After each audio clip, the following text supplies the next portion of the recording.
4 ஆண்டுகள்ல ஏகப்பட்ட எதிர்ப்புகள். எதுனா பண்ணாலும் இவங்கள கிண்டல் பண்றது, கேலி பண்றது, பாஜகவுடைய அடிமையாட்சின்றது, எடப்பாடி பழனிசாமியை தனிப்பட்ட முறையில் தாக்குவது, இது மாதிரிலாம் இருந்து மிகப்பெரிய ஸ்வீப் வரும். டிஎம்கே அலையன்ஸு, ஏடிஎம்கே ஒண்ணும் இல்லாம போகும். 96ல எப்படி ஜெயலலிதா காலத்திலேயே ஜெயலலிதாவே தோத்து போனாங்க. அந்த மாரி ஒரு நிலைமை வரும். எல்லாரும் தோத்து போயிடுவாங்க. பெரிய இதுன்னு எல்லாரும் எதிர்பார்த்தாங்க.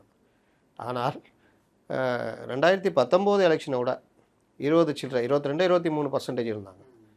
39% கிட்டத்தட்ட 15, 16% கூடுதலாக வாங்கி 75 இடங்கள் வென்று பெரிய எதிர்க்கட்சியாக உட்காந்துச்சு. அப்போ தான் தெரியுது, இவருக்கு இவ்வளோ ஒரு ஆளுமை இருக்குது, இவ்வளோ பெரிய ஒரு லீடர்ஷிப் குவாலிட்டி இருக்குது அப்படின்னு.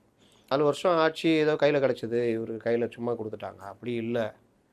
அந்த கட்சியுடைய பொதுச் செயலாளராக ஜெயலலிதாவுக்கு பிறகு கட்சியை வழிநடத்தக்கூடிய எல்லோரையும் கட்சியை வழிநடத்தினா நம்பிக்கை வைக்கணும்.